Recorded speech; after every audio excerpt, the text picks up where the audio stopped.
Study IQ IAS, अब तैयारी हुई अफोर्डेबल।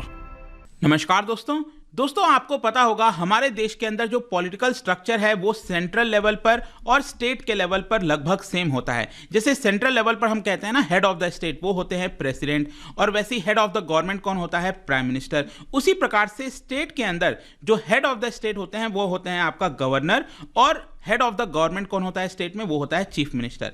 अब यहां पर एक आर्टिकल आपको पता होगा, आर्टिकल 176। जैसे कि आपको याद होगा कि जब भी कोई नया चुनाव होता है उसका रिजल्ट आता है, मान लो लोकसभा का चुनाव हुआ तो उसमें नई सरकार बनकर आई, तो नई सरकार जब बनकर आती है तो वहां पर प्रेसिडेंट संबोधित करते हैं ज्वाइंट सेशन को, जो लोकसभा है और राज्यसभा है उनको संबोधित किया जाता है। और उसी प्रकार से हर साल के शुरुआत में जो पहला सेशन होता है उसमें भी संबोधित किया जाता है। जैसे कि अभी क्या होगा, बजट का सेशन आने वाला है केंद्र में, तो वहां पर पहले दिन क्या करेंगे, जो प्रेसिडेंट हैं वो राज्यसभा और लोकसभा के मेंबर्स को ज्वाइंट सेशन होगा और उनको संबोधित किया जाएगा।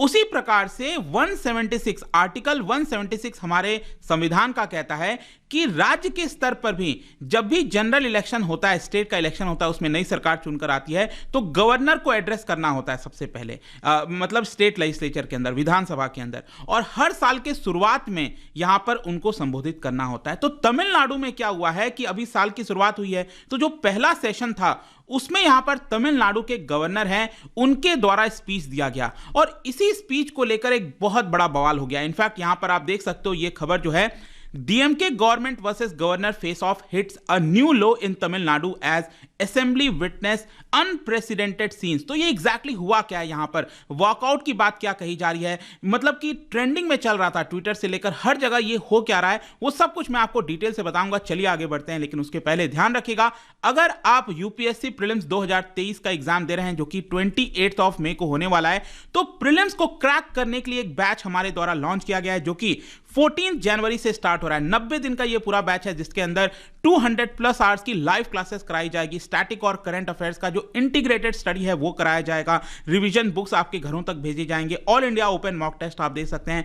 ये सारी चीजों का आपको लिंक हमारे कमेंट सेक्शन में मिल जाएगा, वहां पर जाइए और कोड इस्तेमाल करिए अंकित लाइव, ताकि ये पूरा कोर्स आपको सबसे कम दाम पर मिल सके। इसके अलावा अगर आप 2024 के लिए प्रिपेयर कर रहे हैं जिसमें आपको पूरी यूपीएससी की प्रिपरेशन करनी है, तो ये भी बैच स्टार्ट हो रहा है, ये आप ज्वाइन करिए, या फिर एनसीईआरटी का बैच ज्वाइन करिए, कुछ भी करना है कर सकते हैं। यहां पर आपको कोड इस्तेमाल करना है अंकित लाइव, ताकि आप डिस्काउंट भी एक्स्ट्रा ले सकें। इसके अलावा और अगर आपको एमसीक्यूज अटेम्प्ट करना है तो मेरे इंस्टा पेज पर जा सकते हैं, वहां पर स्टोरीज में जितने भी एमसीक्यूज हैं उसको आप अटेम्प्ट कर पाएंगे। चलिए शुरुआत करते हैं। और सबसे पहले तो मैं आपको जो बता रहा था कि ये साल का शुरुआत है, तो हर राज्य के अंदर क्या होगा, जैसे कि अभी बजट सेशन आने वाला है जब लोकसभा और राज्यसभा दोनों का ज्वाइंट सेशन होगा, और सबसे पहले जो प्रेसिडेंट है अभी प्रेसिडेंट मुर्मू वो एड्रेस करेंगी बजट के जस्ट पहले।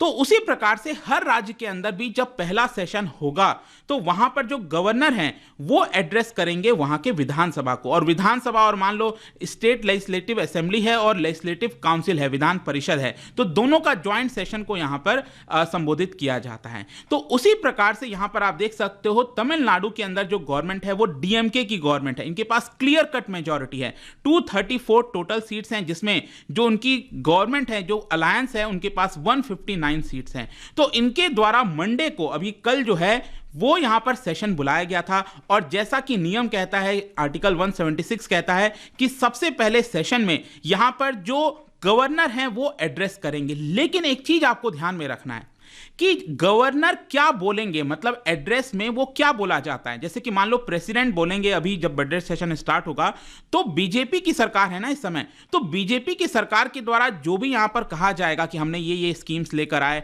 हम सरकार में ये काम कर रहे हैं, लोगों के भलाई के लिए ये स्कीम्स ला रहे हैं, तो बेसिकली वो एक प्रकार से सरकार ही नोट देती है, मतलब सरकार ही प्रेसिडेंट को नोट देती है और उसी को प्रेसिडेंट क्या करते हैं, रीड कर देते हैं, वही एड्रेस होता है एक प्रकार से। उसी प्रकार के राज्य स्तर पर भी हमेशा से यही होता आया है कि यहां पर जो भी वहां की सरकार है वो बोलती है गवर्नर को आपको ये चीजें असेंबली के अंदर बोलनी है, और गवर्नर उसको बोल देते हैं। लेकिन यहां पर क्या हुआ कि ये, अगेन मैं आपको पहले पिक्चर दिखाना चाहता हूं, ये आप देख सकते हो, ये गवर्नर है, इनका नाम है RN रवि, ठीक है, ये तमिलनाडु के गवर्नर हैं RN रवि, और यहां पर आप देख रहे हो ये चीफ मिनिस्टर हैं MK स्टालिन। तो यहां पर क्या हो रहा था, सबसे पहले जो RN रवि है उन्होंने स्पीच दिया, फिर उन्होंने जो स्पीच दिया यहां पर आरोप लगाया गया है डीएमके के द्वारा, जो सरकार है उनके द्वारा, कि जो हमने कहा था स्पीच में बोलने के लिए वो आर.एन. रवि ने नहीं बोला।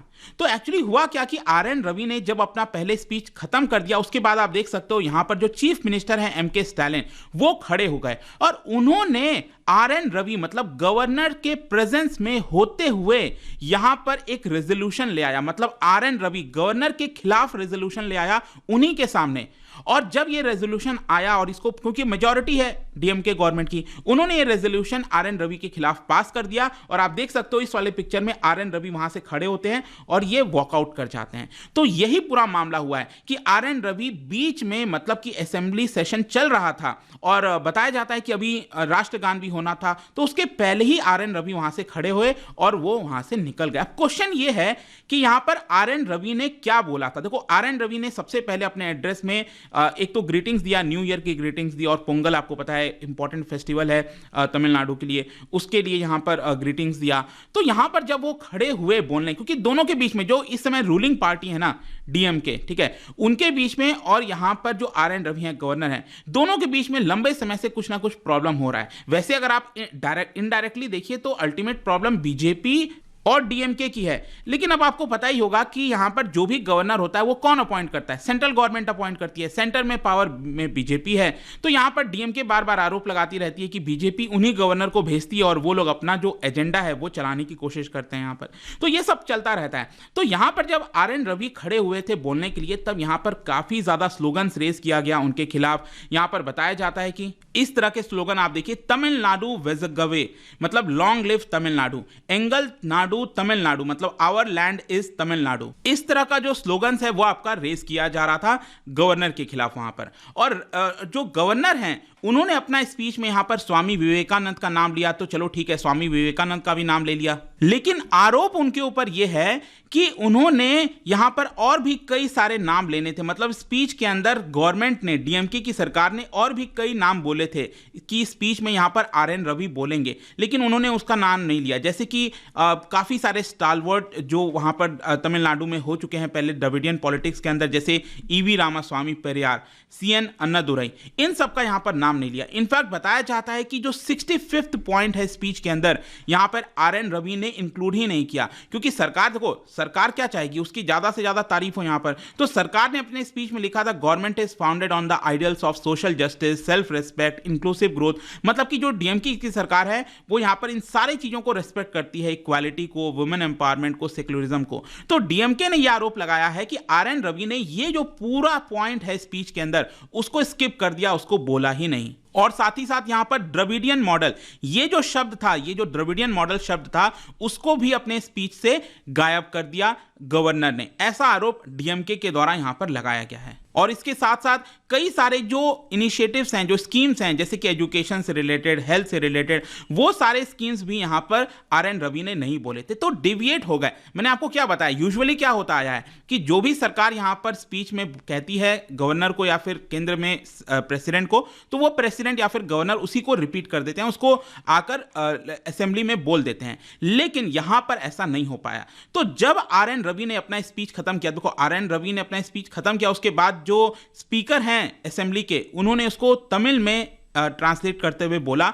और उसके बाद जो है एम के स्टालिन, जो चीफ मिनिस्टर हैं तमिलनाडु के, वो खड़े हो गए और उन्होंने एक रेजोल्यूशन ले आया आर.एन. रवि के खिलाफ। और उस रेजोल्यूशन में यह कहा कि आर.एन. रवि ने जो भी बदलाव किए हैं उसको हम खारिज करते हैं, और जो हमने यहां पर स्पीच दिया था उसी को एक्सेप्ट किया जाएगा। और ये रेजोल्यूशन फाइनली आप कह सकते हो, क्योंकि मेजॉरिटी है, वो रेजोल्यूशन पास हो गया, और इसीलिए ये पूरा ड्रामा आपको देखने को मिलेगा। और उसके बाद ऑनलाइन काफी सारे डिबेट होने लगे, #GetOutRavi मतलब गवर्नर के खिलाफ, इस तरह का जो ट्रेंडिंग है वो ट्विटर पर चलने लगा। लेकिन कहीं ना कहीं जो बीजेपी है वो गवर्नर के सपोर्ट में आ गई, मतलब कि वहां पर भी थोड़ा बहुत प्रेजेंस है। देखो बीजेपी का आई थिंक शायद 4 या 5 4 एमपीज, 4 जो एमएलएज हैं इस समय, वो आपके हैं तमिलनाडु के असेंबली में। तो यहाँ पर आप देख सकते हो बीजेपी की जो एमएलए हैं उन्होंने कहा कि जो भी कुछ तमिलनाडु असेंबली के अंदर हुआ है ये एक प्रकार से पर्सनल अटैक है गवर्नर के ऊपर, क्योंकि गवर्नर उस समय मौजूद थे, उनके खिलाफ रेजोल्यूशन नहीं लाना चाहिए क्योंकि एक वो कॉन्स्टिट्यूशनल पद होता है, ऐसा यहाँ पर सरकार को नहीं करना चाहिए। तो एक प्रकार से डिबेट चल रहा है। वैसे यहाँ पर अगर आप देखोगे तो आर.एन. रवि गवर्नर और चीफ मिनिस्टर एम.के. स्टालिन के बीच में, सरकार के बीच में बहुत ज्यादा मतभेद हैं। आरोप लगाया जाता है कि करीब 20 बिल ऐसे हैं जो कि आर.एन. रवि ने अभी तक एक्सेप्ट नहीं किया है, उसको पास नहीं किया है। तो आपको पता ही होगा कि जब भी कोई बिल होता है अनटिल अनलेस गवर्नर उसको साइन नहीं कर देते तब तक वो लागू नहीं हो सकता। तो एक प्रकार से डीएमके आरोप लगा रही है कि बीजेपी आर.एन. रवि के माध्यम से जो अपनी हिंदुत्व की आइडियोलॉजी है उसको प्रोपोगेट करने की कोशिश कर रही है तमिलनाडु के अंदर। और इसके साथ साथ डीएमके रिसेंटली बताया जाता है कि राष्ट्रपति भवन भी गई थी, प्रेसिडेंट के पास भी गई थी, उनसे गुहार किया था कि आर.एन. रवि को जल्द से जल्द गवर्नर के पद से हटाया जाए क्योंकि वो अपना कम्युनल हेट्रेड जो है वो लागू कर रहे हैं तमिलनाडु के अंदर। तो यही सब कुछ हुआ है। इनफैक्ट अभी रिसेंट की बात है, अभी सिंह 4-5 दिन पहले की बात है, यहां पर गवर्नर ने एक और डिबेट छोड़ दिया था तमिलनाडु के अंदर, क्योंकि एक्चुअली तमिलनाडु ये नाम देखोगे ना आप तो नाडु का मतलब होता है लैंड, लेकिन कई बार इसको कंट्री के तौर पर भी लिया जाता है। एंशिएंट टेक्स्ट वगैरह में नाडु आपको पता होगा विलेज वगैरह जो लैंड है उसको बेसिकली कहा जाता है। तो Tamil country, Tamil as a country अपने आप में सेपरेटिज्म की जो भावना है उसको हटाने के लिए यहां पर जो आर.एन. रवि है उन्होंने ये सजेस्ट कर दिया कि तमिलनाडु का नाम चेंज करके तमिज़गम कर देना चाहिए, मतलब कि एक सॉफ्टर वर्जन हो जाए इसका। मतलब तमिलनाडु के माध्यम से एक प्रकार से एक अपना खुद का लैंड, खुद का देश, वो भावना नहीं आनी चाहिए। तो ये सारे डिबेट चल रहे हैं दोस्तों, एंड आई होप कि इस वीडियो के माध्यम से जो भी कुछ हुआ है यहां पर वो आपको अच्छे से समझ में आ गया होगा। और जाने से पहले एक इंटरेस्टिंग क्वेश्चन क्या आप बता सकते हो कि there is a constitutional requirement, मतलब कि कुछ ऐसे राज्य हैं जहां पर कॉन्स्टिट्यूशन में लिखा हुआ है कि एक अलग से मिनिस्टर होना चाहिए फॉर ट्राइबल वेलफेयर। क्या बता सकते हो कौन कौन से राज्य के लिए यहां पर एक अलग से मिनिस्टर होना चाहिए? ये आपको आंसर, जो राइट आंसर है इसका आपको पता ही होगा, मेरे इंस्टाग्राम पर तो मिलेगा ही। वहां पर अगर आप नहीं हो कोई बात नहीं, टेलीग्राम से भी ले सकते हैं इसका सही उत्तर। मैं कई सारे जो एमसीक्यूज हैं वो यहाँ पर स्टोरीज में डालता रहता हूँ। बाकी अगर आपको पीडीएफ चाहिए तो टेलीग्राम पर आइए, अलग अलग सोशल मीडिया पर आप जुड़ पाओगे। और जैसा मैंने बताया यूपीएससी की अगर आप तैयारी कर रहे हो प्रीलिम्स या फिर 2024 के लिए, सभी के लिंक कमेंट सेक्शन में है, वहां पर जाकर आपको कोड इस्तेमाल करना है अंकित लाइव, ताकि आपको एक्स्ट्रा डिस्काउंट मिल जाए। होप कि वीडियो आपको पसंद आया होगा। मिलता हूं आपसे next time, till then thank you very much, see you soon. Study IQ IAS, अब तैयारी हुई अफोर्डेबल।